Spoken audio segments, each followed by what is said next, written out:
It is August 6th, 2025. This is The Warning. 80 years ago this morning, the world changed in a flash. The Enola Gay, the B-29 Stratofortress under the command of Colonel Paul Tibbets, dropped a single bomb on its target, Hiroshima. The nuclear mushroom cloud that rose over that city heralded a new era in the affairs of human civilization. Mankind, in an instant, claimed the power of the gods, the power of Armageddon, the ability to extinct life on Earth. And so, yesterday, a man who holds that power appeared from the roof of the White House, holding court to the White House press corps, talking about the nuclear weapons. Mr. President, what do you want to build? What are you trying to build? What? Sir, you approve? You saying more missiles? Are you building missiles? What? Come on, Dad. Did you say missiles? A reassuring moment indeed.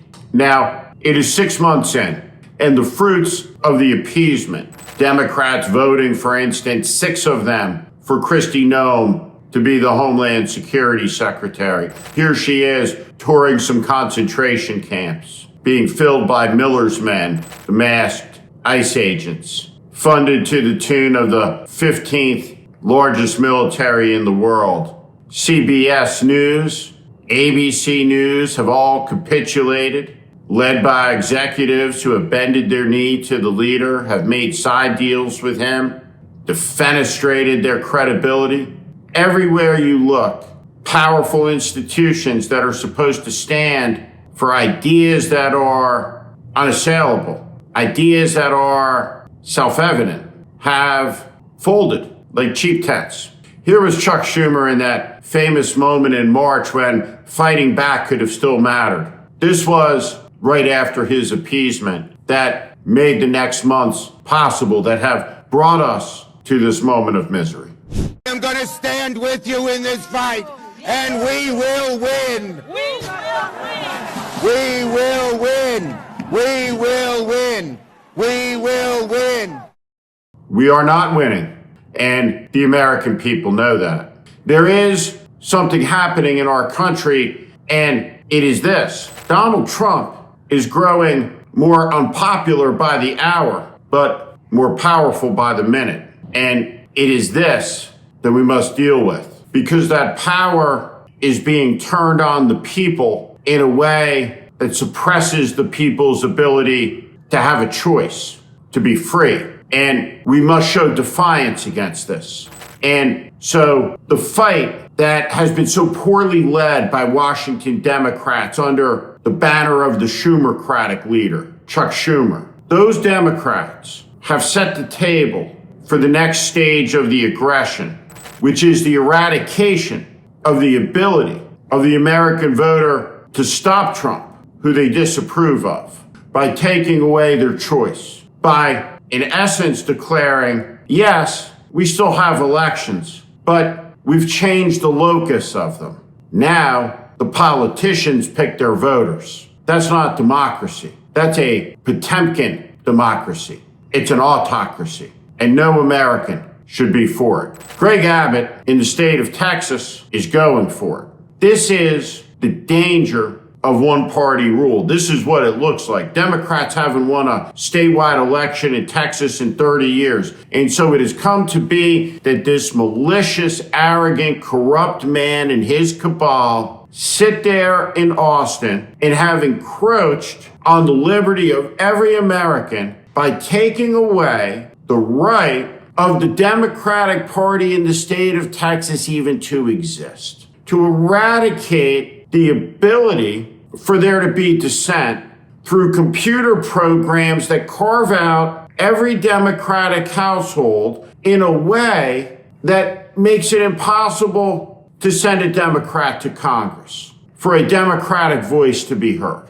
And they're doing this to protect the deeply unpopular imbecile Speaker of the House, Mike Johnson, the religious nationalist extremist. In a fair election, a vast American majority will sweep these people from power. So What they are trying to do is make sure the election is not fair, that the election has been rigged, and that choice is whittled down as much as possible so it's all decided beforehand. And it must be opposed. Democrats must make clear that they will not tolerate this. And the most important figure in this moment in the country right now is the California Governor Newsom, who must call his legislature into special session and do two things. He must repeal the Schwarzenegger era redistricting reform initiatives that passed, and he must pass the contours of a map that will match whatever happens in Texas and take 3 more. And for each seat that a Republican MAGA legislature in an extremist state tries to steal, a Democratic state, not in the interests of the Democratic Party, but in the service of the United States and the preservation of freedom and the Constitution of the United States, must equalize the number back to a net of 0 and then take 3 more until this stops. And it will stop because Greg Abbott proves the point that you can't fix stupid. And in the end, redistricting is a math game. And the math here is not on the side of the Republicans. It's on the side of the Democrats. And so the Democrats must use power to stop the abuse of power. And they must be merciless and ruthless in its application before its restraint. This is necessary. Freedom must be defended, and it must be defended with tough measures and tough medicine by hard people in tough moments like right now. Appreciate this. As we speak, there is a project underway that seeks to strip you of choices that are fundamental to your happiness. What politics is the cost of gasoline in your tank, and meat in your fridge, and milk and orange juice, and whether your kids are going to get ahead in life or not. And the world that MAGA is building isn't just despotic, it's despicable. And that is what must be confronted. The despicable cause, the corruption, the indecency, the malignancies of cruelty. We, the people, must assert our voices. And when we do, they must be heard, which is why what Greg Abbott is doing in Texas must be understood, it must be opposed, and it must be opposed not just in Texas, but everywhere around America by Americans who understand in the totality what is at stake, because a great deal is. This is The Warning. I'm Steve Schmidt. This is The Warning. I invite you to join this community where I promise to be honest, blunt, and direct about what is happening in this country. America is in crisis. Follow and subscribe to this channel and on Substack. Thank you.